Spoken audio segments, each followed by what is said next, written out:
Good evening once again, brothers, sisters, friends, enemies, frenemies, etc. And welcome once again to the Leo and Larry Show. I'm Leo and my co-host, I'm Larry.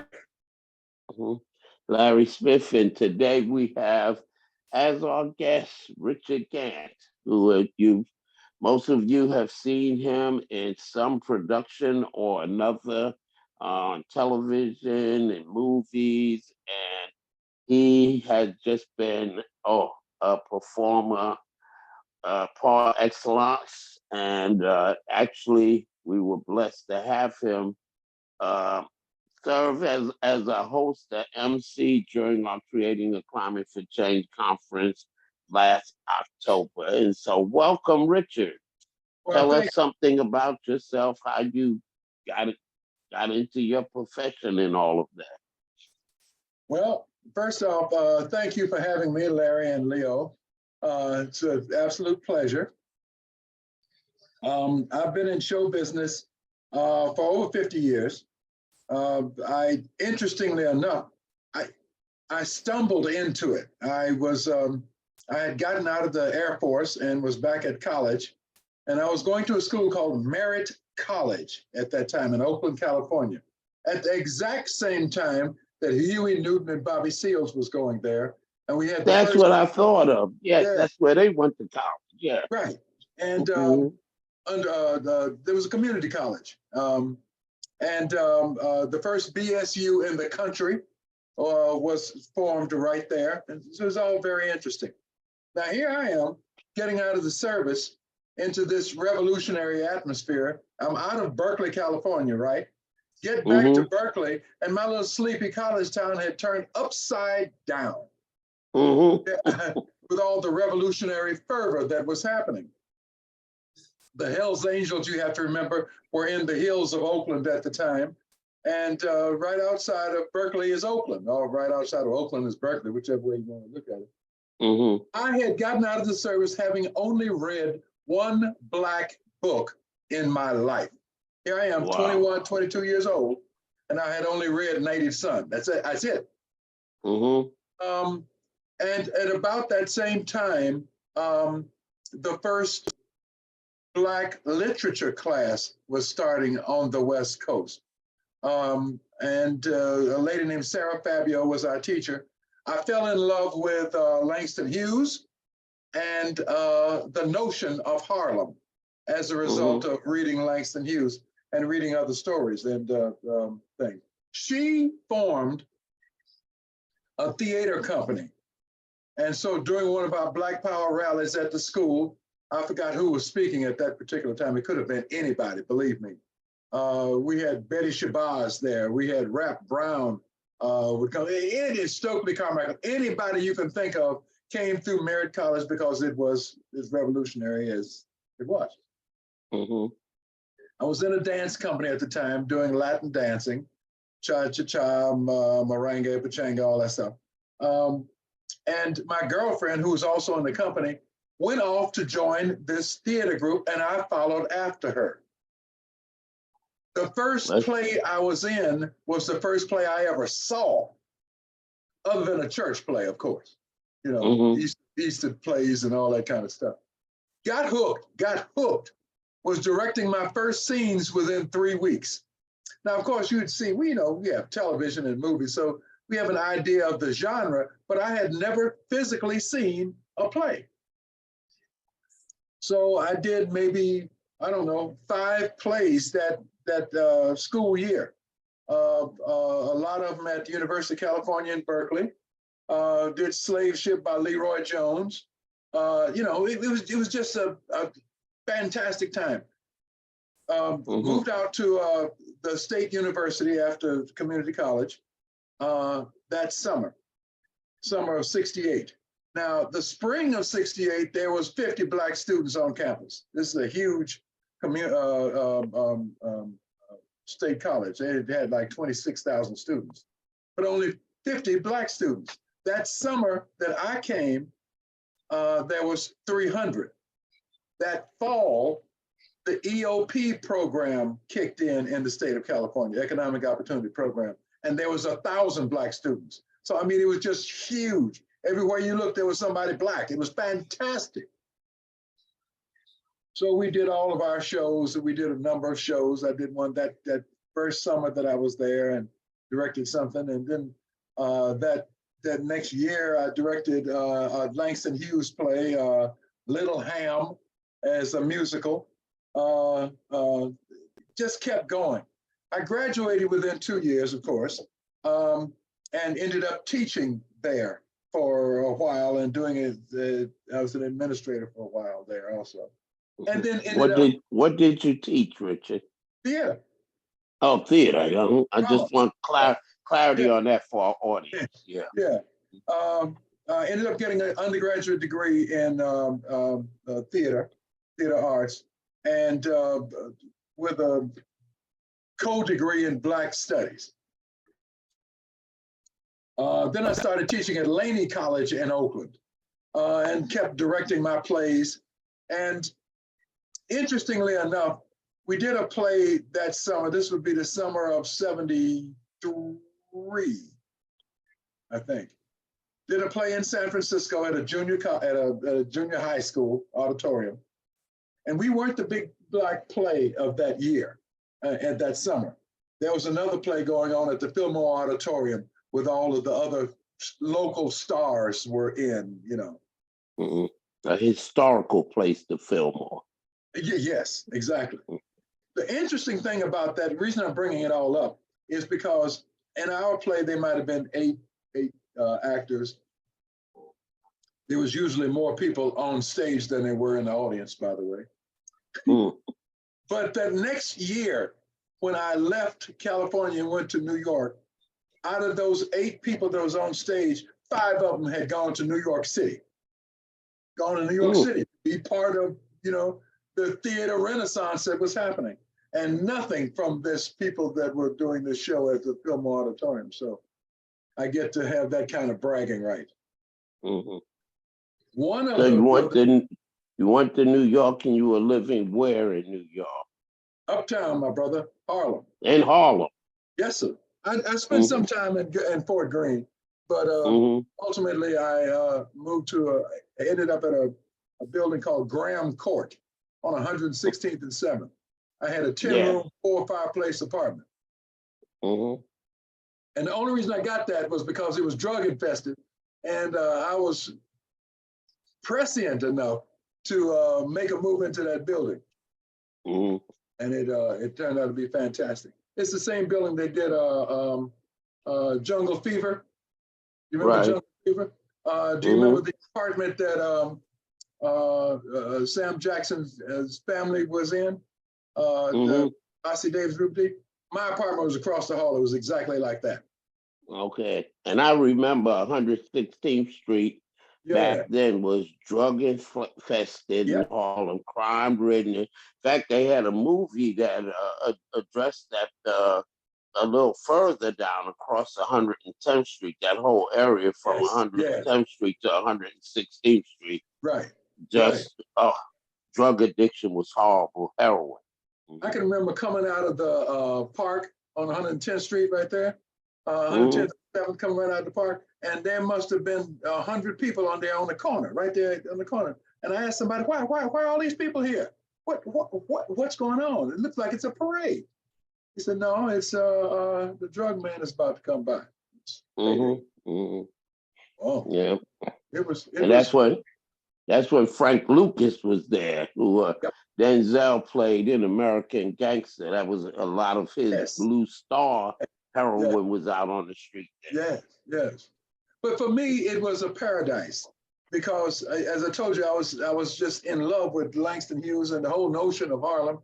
And then there were several movies that had come out about Harlem and New York. And so just to be there for me was fantastic because remember, I was kind of a duck out of water in the Bay Area. And you get to New York City and everybody there is exactly like you. They came from somewhere else. They were maybe bigger than life where they were from, but it wasn't going anywhere. They had to be somewhere else. And so we all end up in New York, great amount of us in Harlem. At that time, there was something called the Black Theater Alliance that had 20 Black theaters in New York City. So it was just a wonderful, wonderful time to be alive. When I was back in Oakland, going to Merritt, discovered Langston Hughes, got to Cal State and discovered Wole Soyinka, the Nigerian playwright and poet, the only African playwright and poet that has gotten a Nobel Prize for literature. So I was doing his thing. And when we got to New York, then it's all about what your passion was, what drove you here, what are you bringing? And for me, it was this connection between Africa and the United States, trying to pull that together from Harlem. So met a brother named Duma Nglovu. Duma was an exile from South Africa. Duma told me how he got out of South Africa. Said he went over to Winnie Mandela's house. They all lived in Soweto. Went over to Winnie's house to do something or see the daughters or something. And he said he pulled up and there was a bunch of police cars and Zinzi Mandela saw him, walked up to the car and said, "Run." That was Winnie's daughter, right? Yes. She just passed away too, by the way.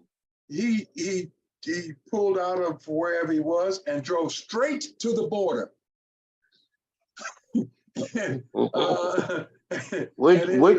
I'm wondering which border now, because at that time, all of it, there was revolutionary fever going on everywhere. Did he go to Angola, Mozambique, Tanzania? Where did he go?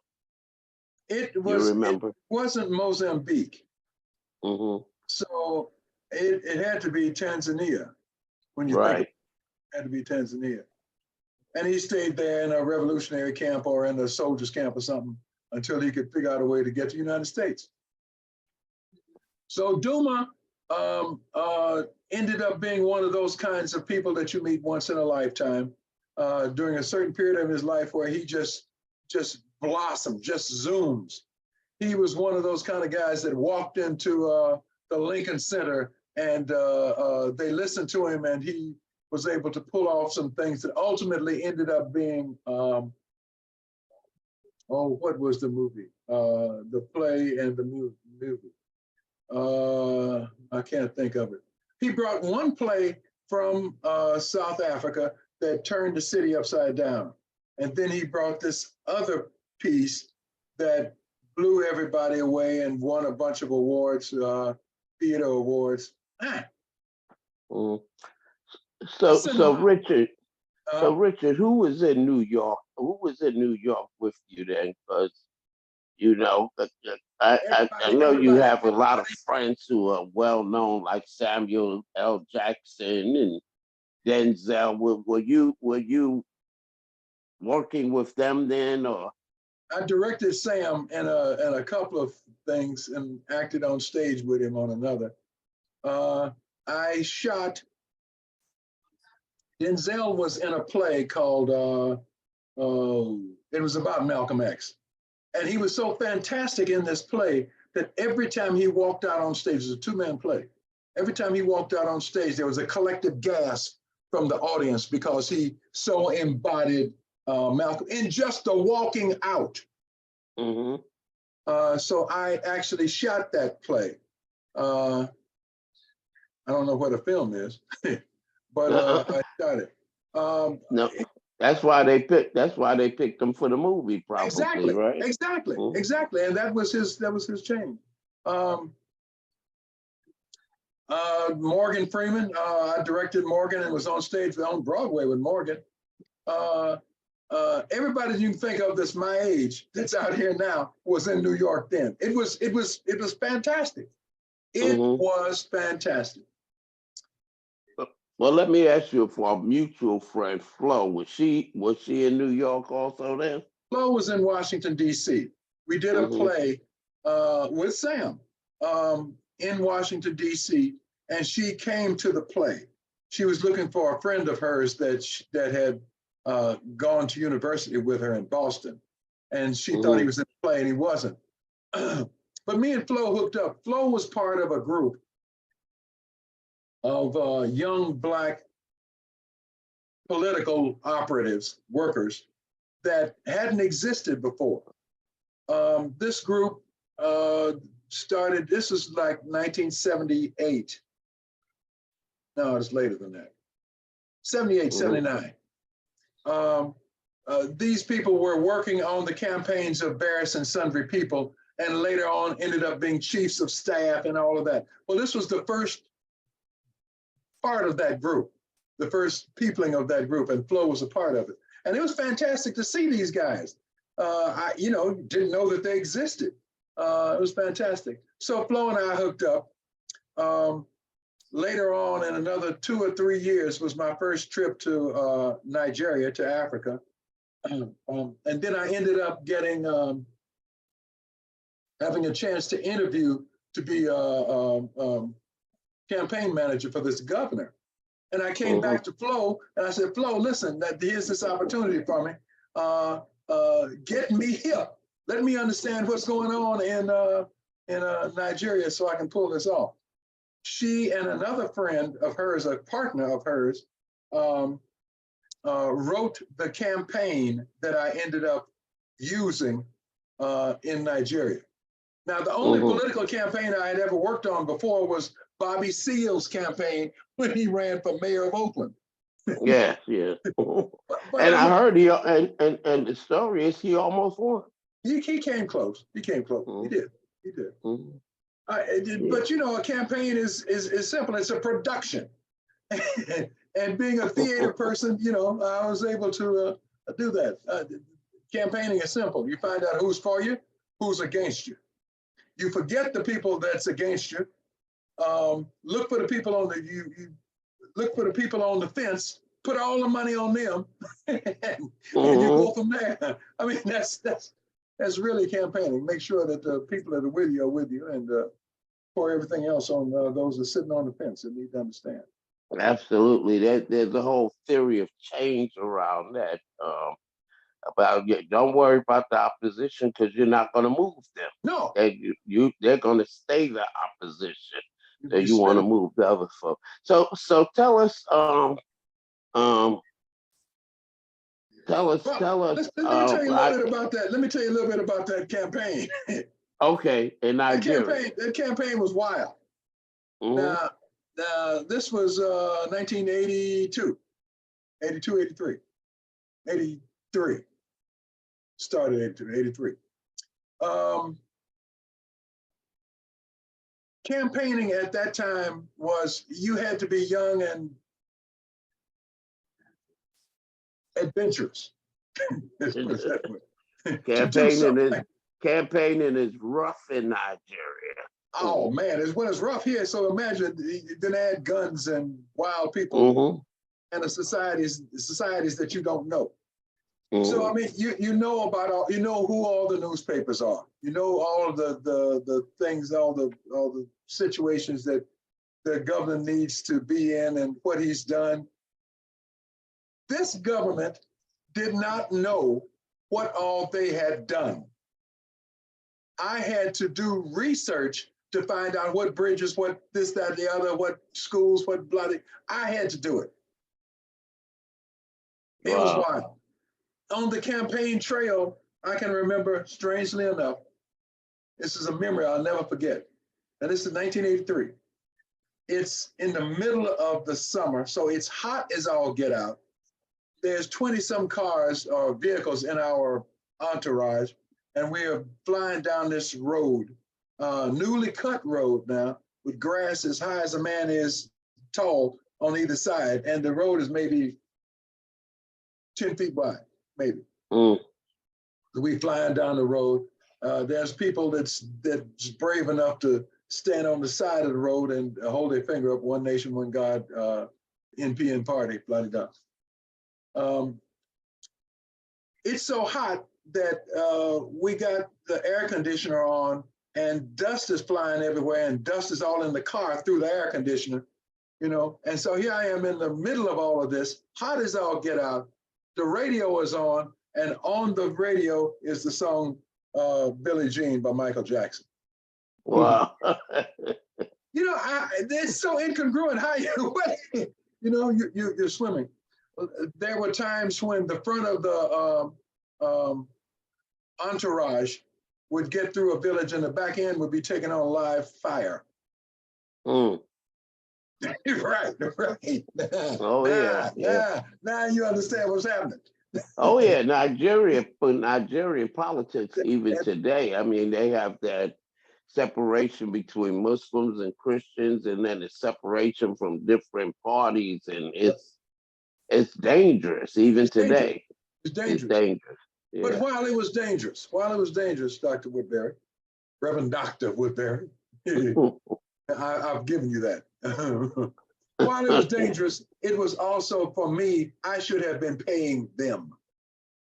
Mm-hmm. As a romantic, as an activist, to be in Nigeria at that time, it was beyond, to see a king, just to see one, a king. You know, that's beyond. It's illegitimate for us to even think about such things here in the United States of America. But there, it's happening. It's there. It's there. There was horror and there was beauty beyond belief. I'll never forget that time. I'm a little old to be trying to even think about doing something like that again. I don't have that kind of energy.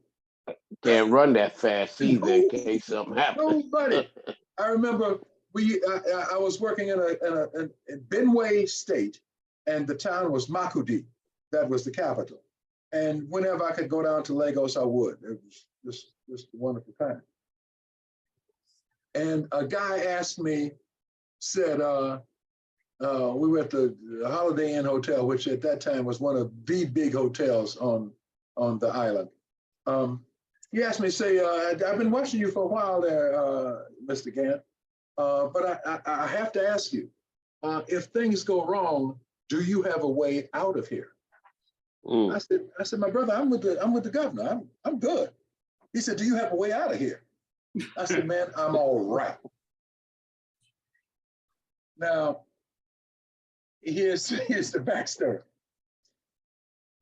There was a woman, can't think of her name right now. Her daughter was, she's American. Her daughter was a lead model at that time, and you saw her pictures everywhere. She was a black Barbie doll beauty, her daughter, and she represented Omo Soap, I think was the name of it. Pictures and everything. She was arrested on some kind of charge. They let her go after a week, gave her a passport back and let her go. And she stayed. Now, there was a coup, and I just happened not to be in the country.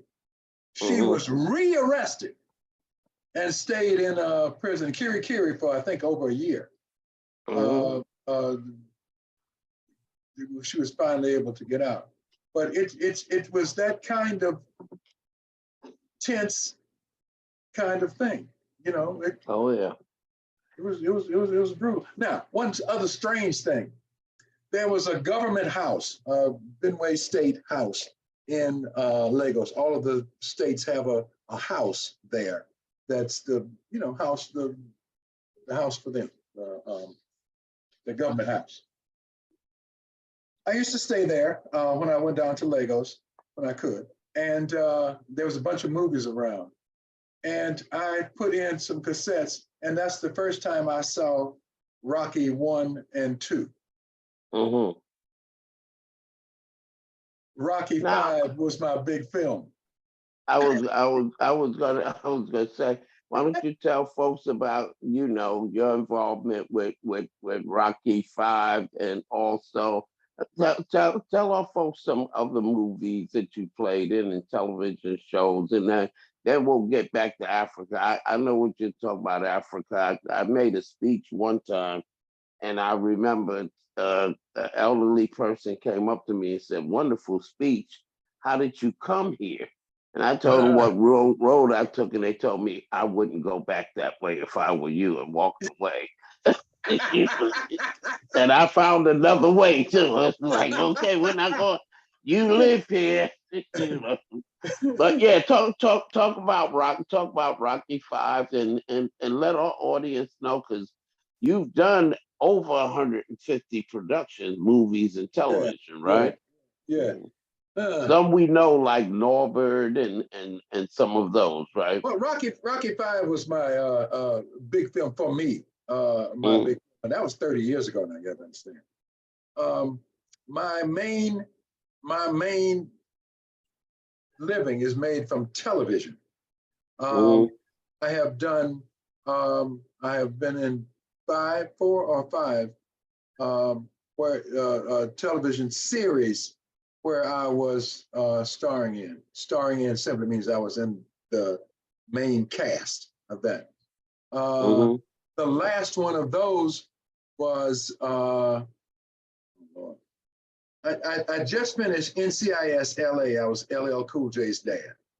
I'm mm, also currently in the series Wonder Years. I'm the mm, grandfather. Now, when the when the agent called and told me I had this show, I said, "Oh, okay, great. Now who am I playing?" He said, "The grandfather." I said, "The grandfather." He said, "Richard, Richard, Richard, who do you think you are?" mm. At your age, who else do you think you're gonna play, right? Right, right. The best television show that I, well, the best show I have to say is the one I'm in, but my most memorable one was something called Deadwood. Deadwood, Oh, Deadwood, yeah, Deadwood on HBO. yeah, yeah, Mm, yeah. I loved that show. It was Deadwood was about Deadwood, South Dakota in 1876 through 1879.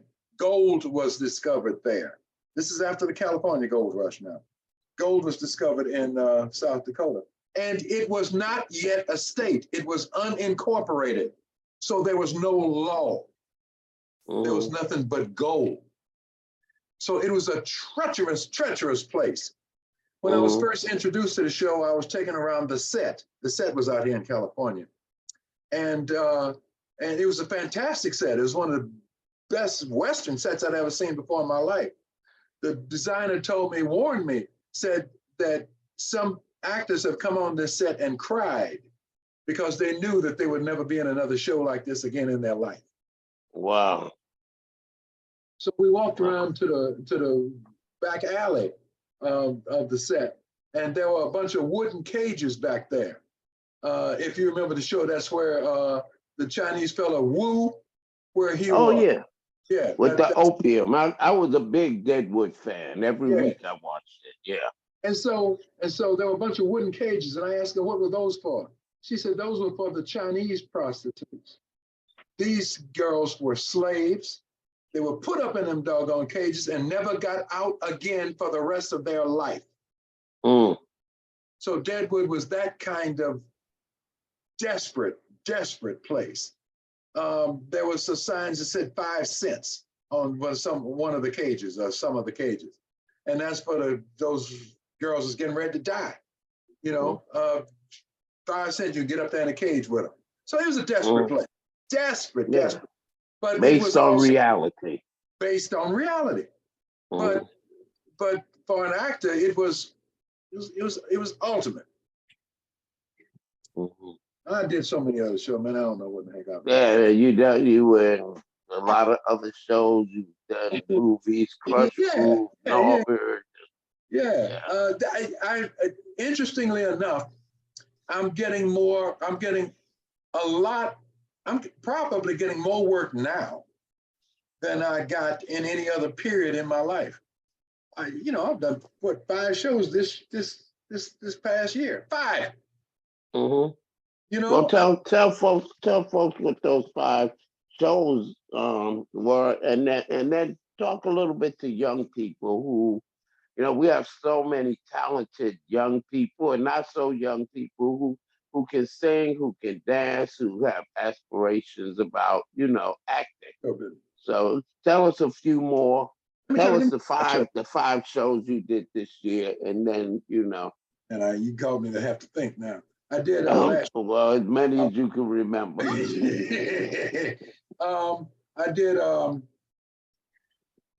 Told you I did. Well, I did the NCIS and Wonder Years. I did Doom Patrol. Hmm. Doom Patrol. I don't know what. I have no idea what channel any of these shows are on. Hmm. I did something with this child, Bialy, the host for Jeopardy, the new host. She has a television show. I did hers. The heck else I did? I did one more show, doggone it. I can't think of what the heck it is. But I got paid. But I got paid. So, it might have been a movie. yeah. So, what advice do you have for young people? And then let's talk about the campaign that you're working on now, the Okay. 1 million voices, which is a global campaign. Okay, let's do this to the young people first. Hmm. There's a book called Acting Professionally by Robert Cohen that I used to teach out of when I was teaching school so many years ago. That book is still, it has been redone a number of times, and it's still awesomely relevant.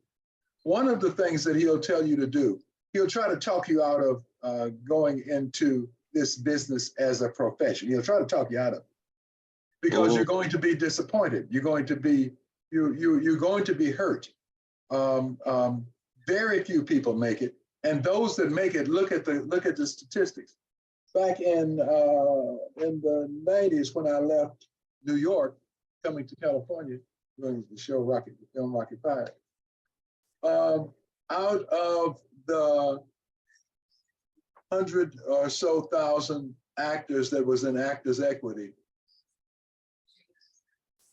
I think the average salary, the average amount of money that they would make a year, something like $5,000.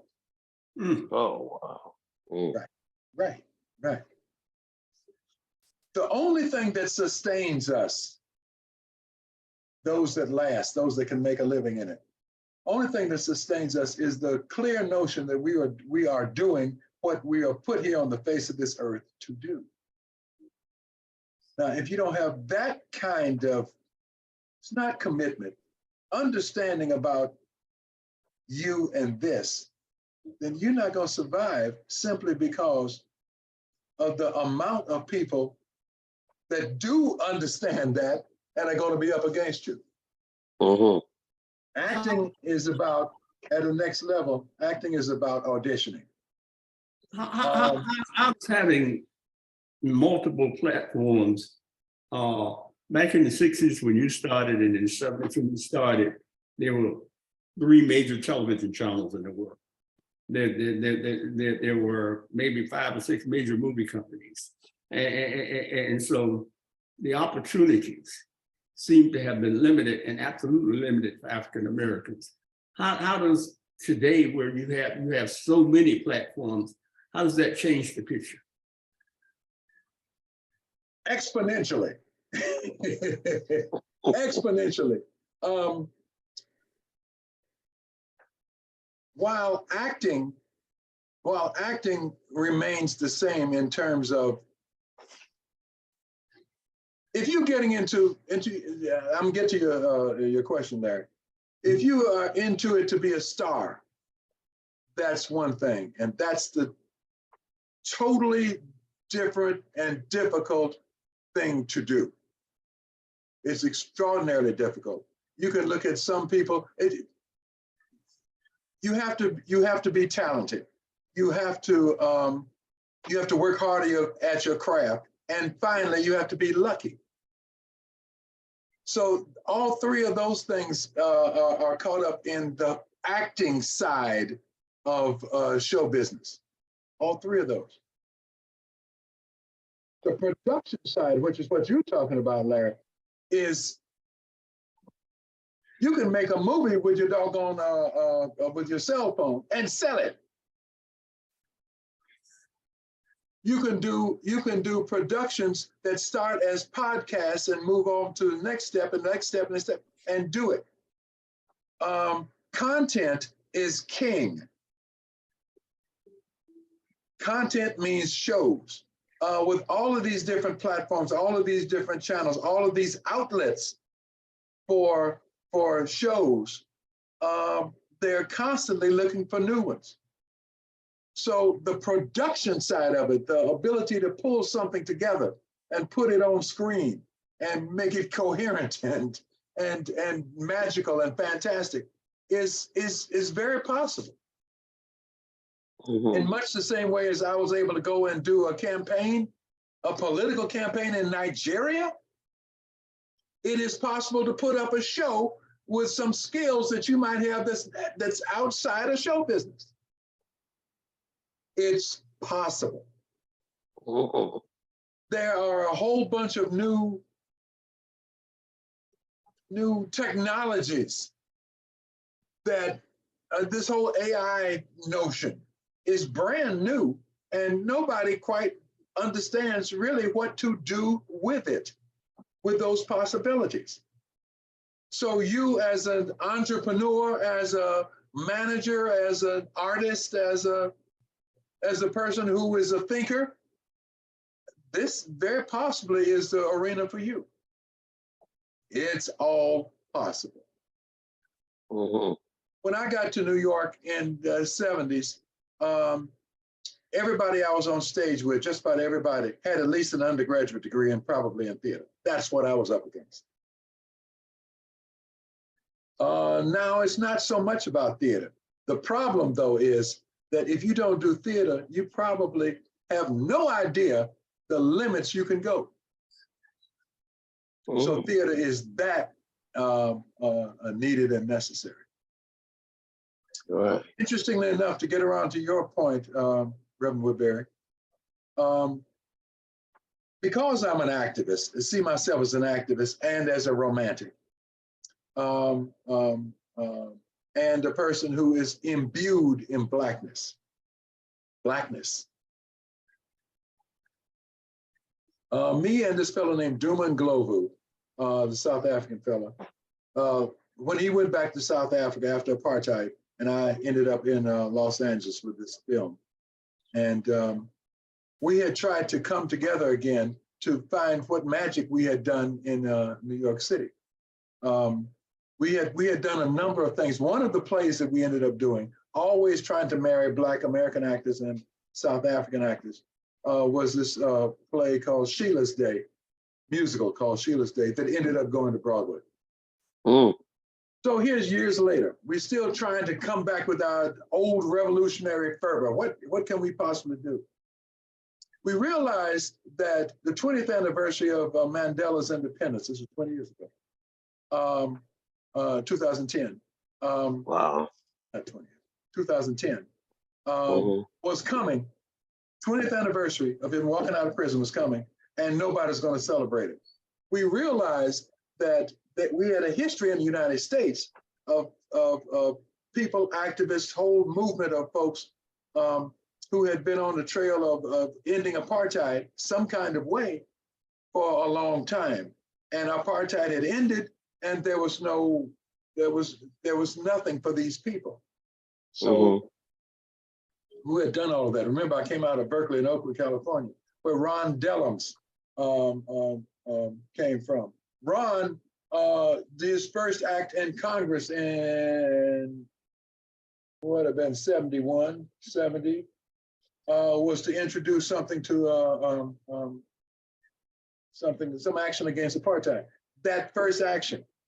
And how long had it taken for that to finally come? So we thought that we would represent some kind of way all of these people so they could have some kind of closure. we were going to do a big event at the 20th anniversary. We gathered some folks from the United States, joined a whole bunch of folks from South Africa, and came up with this notion of this 20th anniversary. We were going to recreate the walk Mandela did out of prison. Mm-hmm. About a week and a half before the government gave us permission to go ahead and do it, they had forgotten about it, They were trying to really and truly reduce Mandela's signature, his footprint. He was too large. They couldn't do anything. So you had to get down to business some kind of way. So let's slow down on anything Mandela. They gave us permission to do it. Week and a half out, ANC woke up, said, "Oh no, you American people," they call Duma American by this time. Y'all ain't gonna do this. We're taking over. Yeah, ANC is the African Nationalist Congress, which was Mandela's party. Yes. Mm-hmm. And so they decided they're going to take over, and we couldn't argue because they said, "Listen, we're going to do most of the things that you want to do, and we're going to bring 10,000 people." So what can you say at that point? 10,000 people, our job is done. Ramaphosa, the fellow who is the president now in South Africa, was the main speaker. It was a fantastic time. Coming back from that just wonderful moment in time, the plane landed in Dakar, Senegal, on the way to New York, where they, for the stall. Brother got on the plane with all his African regalia and wanted to know who we were. Basically, what he wanted to know was, who are you, all you black people up here in first class? So we told him about, I told him about what we had just done in South Africa. And since nobody else was paying attention to him, remember, I have this whole African background now, having been in Nigeria all that time. So I was totally interested in this brother. He was part of some UN delegation to something. Told him what we had done, and he said, "Well, you ought to be at Senegal's 50th anniversary of its independence. Do you want to come?" So at that point, you look at the brother in his left eye to see what kind of truth this is, because of course I want to be there. Yes. The president of Senegal ended up sending a plane to New York to pick up 100 people. I was part of that whole thing. The entire NAACP board was on the plane. Anybody you can think of was on there. Julian Bond was on there. His brother, a senator from Florida, state senator from Florida, brother, who I didn't know they had state senators and brothers in Florida. I didn't know that. Said, "Man, do you know who was on this plane?" I'm looking around. Yeah, there's that's that person. That fella right there. That's Marcus Garvey's son. I said, "Man, you lying! Stop it!" So we had to both ask somebody that we both knew and agreed would know. This woman named Queen Mother Moore. You know her? Oh, yes. Yes, absolutely. I was just talking about Queen Mother Moore. Yeah. So out of Harlem. Right. So of course, Queen Mother. Now, who's that? That's David Garvey. And so so you have to get through past all of that. That's just energy, just fantastic to be alive. Just fantastic. Right. And I don't think people. I'm sorry to interrupt. I just want to interject. I don't think people realize, particularly African Americans, that things like that are possible. I'm thinking about Mayor Frank Jackson and the 150 people this month in April that are flying to Gambia to help do some mapping and assessment of the infrastructure in Gambia and how African Americans can help. You go ahead. I just want to interject for our audience who might think that those things like that, are hard, impossible, or extremely rare. No, Africa is open to us coming with our talent and skills and helping, right? It's fantastic. It's all possible. It's all possible. My ex-wife is living in Ghana now. She has bought some stuff there and is living there, and her stories are beyond belief, but that's that's something for another day. Yeah. So out of this grouping of people on the plane, this fellow, Dr. Jabril Diallo, formed something called the African Renaissance and Diaspora Network. That group is formed to advocate for the United Nations Sustainable Development Goals. Our first project with them was in the AIDS space. So we went around Africa and the diaspora advocating for that, lending what help we could, combining resources, that sort of a thing. And after that, we were moved into climate action, which is how I know Dr. Woodbury here and the Reverend Dr.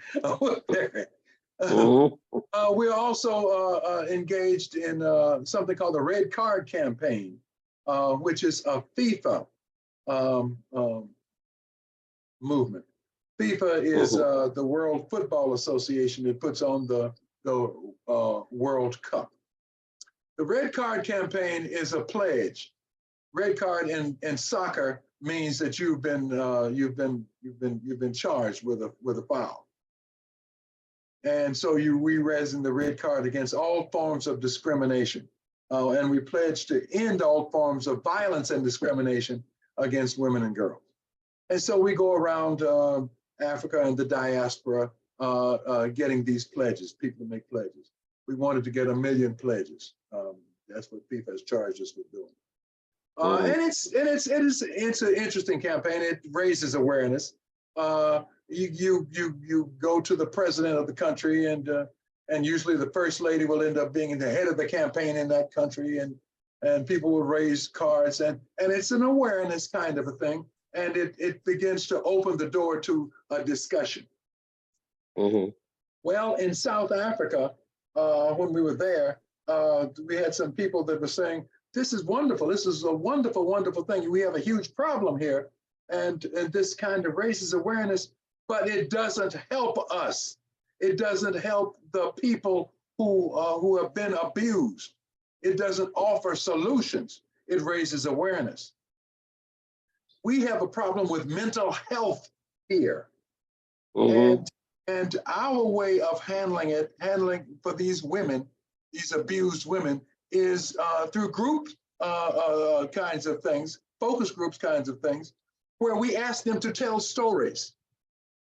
And the power of story, as we all know, is huge. The human condition is wired to understand things through story. If you listen to a person's story, if you listen, you are engaged. You have stepped into either that person or into that story. If the person who is traumatized, the abused person, can get that story off of their chest, it is healing. It is also healing to the person who hears it. So why can't we use that some kind of a way? And they propose we do something called 100 Voices. Well, we are into global campaigns. So our notion is, no, let's do 1 million voices.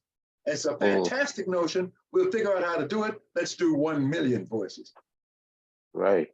And let me give some clarity to the audience too. So when you said, this is a part of the sustainability, sustainable development goals, the United Nations gets together and all these countries in the world, they pick things. So from 2000 to 2015, they had the Millennial Development Goals, and people all around the world worked on these 15 things. In 2016, they came out with the Sustainable Development Goals, which are 17 issues. And so I just want the audience to get the full context that when you say this is a global effort as part of the Sustainable Development Goals, we're really talking, this is not far-fetched. This is what countries do that are members of the United Nations. Go ahead, Richard.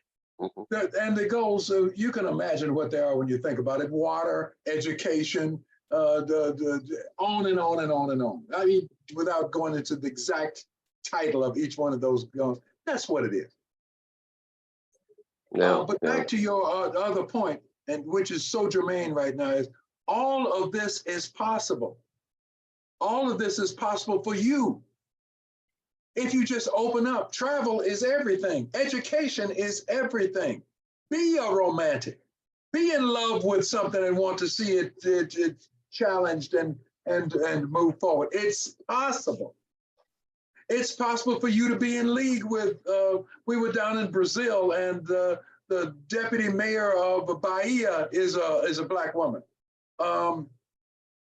The vice president of both Colombia and Costa Rica. Well, Colombia's just passed, her office is just, somebody else is in there now, but she was Black. Costa Rica's vice president is now a woman and Black. Possibilities abound if you get up off of your butt and look for things to do. To be in love with something. Go hug somebody. Go hug a Filipino person. Find out what's happening with them. Eat their food. Which is delicious. Which is delicious. Everything is possible. You'd be so surprised. Beauty is everywhere. Go find it. Go get involved. Now, the kind of work we do, you may find yourself on some African frontier at 3 o'clock in the morning, waiting on somebody to bring you a visa. Now, that's possible too. But isn't that better than the best bet you got is to go down to the mall? Go see another movie? Go watch Richard Gant on TV, please. Go. Well, you need for folks to do that so you can get paid, right? Well, yeah. So you get paid, you can do your acting. But no, I do need to get paid now. I'm not denigrating anything. I'm in love with everything. I'm a romantic. In fact, that's how they ended up giving me that doggone job in Nigeria. Because they see I wasn't, he's a romantic. Look at him, he's a teacher. He said, what? He's an actor, he's a teacher. He ain't here to steal money. And so, you get to walk through. You get to just walk on past. And the problems don't necessarily touch you. So be a romantic. Just be honest. So how do we get past? I mean, you make a very, very relevant point. How do we get past the apathy? How do we get past the kind of head in the sand that especially African Americans have? There are African Americans who still think that Africa is one country. And there are African Americans who think I have and don't want anything to do with South America or Africa or any country of color. I mean, it seems like you're doing amazing things. What can we do in the African American media, especially? What can we do to make people aware of those things? Our group is bound and determined. One of the other things that we're doing, my particular committee is the Arts, Sport, and Culture Committee. We have to reach youth. And one of the ways that you can find youth nowadays is through e-sport, through gaming. So we are in the process, trying, it's a bad word. We're in the process of arranging tournaments between HBCUs and African universities, that kind of thing. So get to these youth, let them understand that they can be, the leader that they are on campus can translate to leadership intercontinentally. Let them meet other people some kind of way. I'm sorry, my wife is bugging me. Yeah, like you mentioned, the Black Students Union that started, in California, and I have to tell you that that's spread across the country. And I was actually a part of a group that started the first Black Students Union in a high school in New York City. Whoa. so, Okay. and Larry, you had the same experience where the things Mhm. that we learned in our youth are the things that have carried us forward, in later years, and is just tied completely to the successes that we've had. And so it's if we don't capture our youth, um, I don't want to say all hope is lost, but it's going to be a lot harder. You're right. It's about the Yeah. youth. It is about them. NNPA, Larry, we're trying to talk to Clovis Campbell. Talk to Clovis Campbell, Yeah, talk to Ben Chambers. just straight up. Okay. Ben, Ben Chambers is the chairman of NNPA. Right. You know Ben Chambers from the Wilmington Champ. Yeah. Yeah. Ben is our chairman. Okay. Clovis was our chairman 10 years ago. Uh-huh. I just recently got off the board.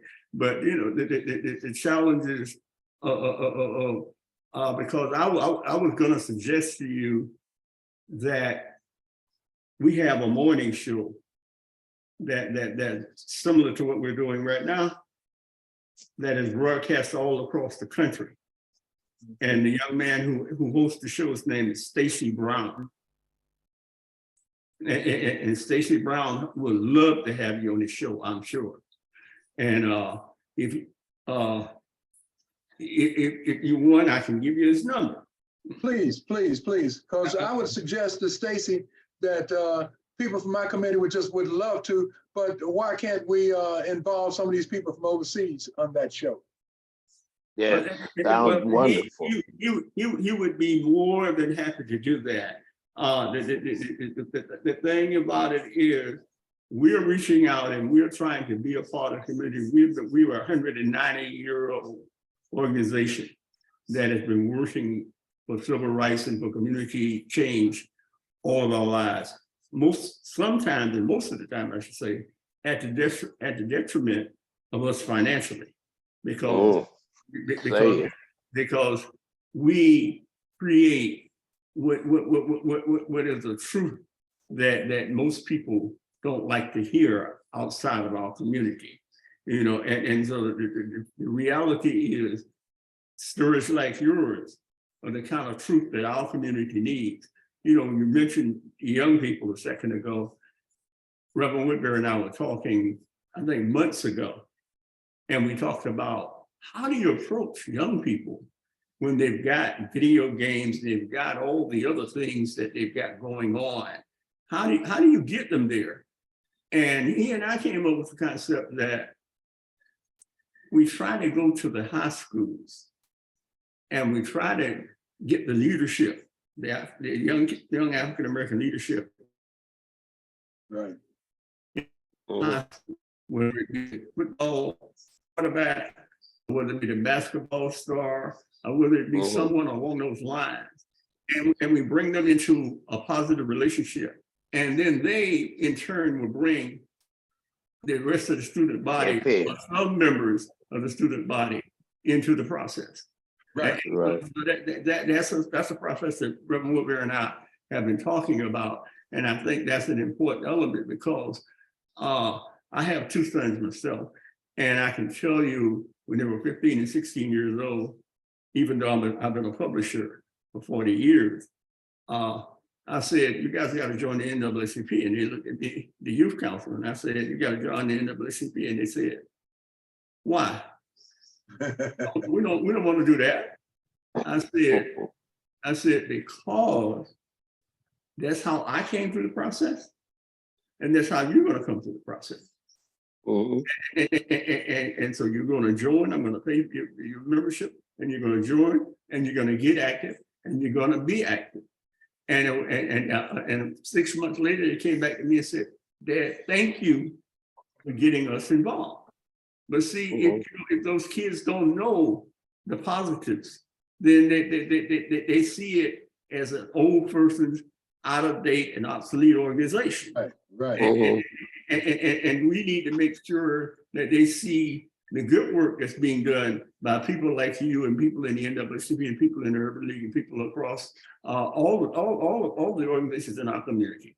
And so, you know, whatever we can do on my end, let us know. You know, we stand. Well, we're definitely going to connect you.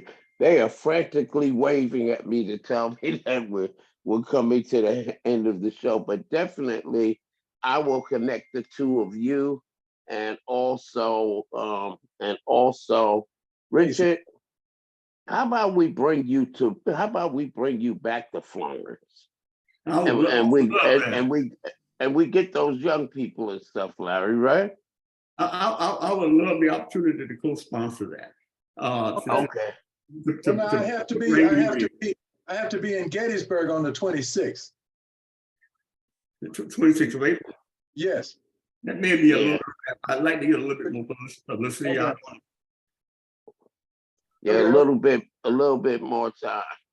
Richard told me I'm going to be in Gettysburg, Pennsylvania, so I'll be close to you. I was like, that's close because you're on the West Coast, you know. But but that's about 500, 600, 800, 700 miles away.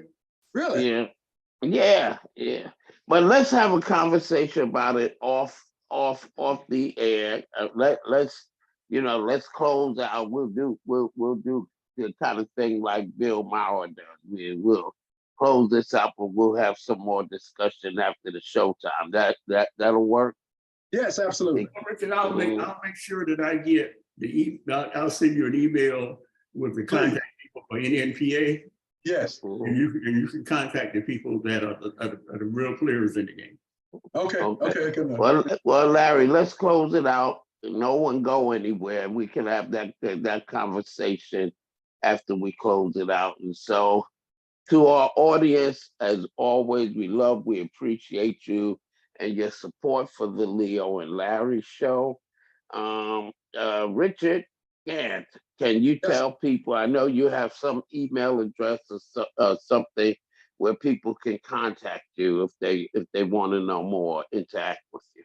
They can contact me at gant.rich@gmail. Gant.rich@gmail.com. Okay, Yep. great. And Larry, as always, how can people reach you? They can reach me at Larry Smith at the Community Times newspaper at SC Village. Village, God, I keep forgetting my email address. I mean, my website. Dash SC Village dash voices.com.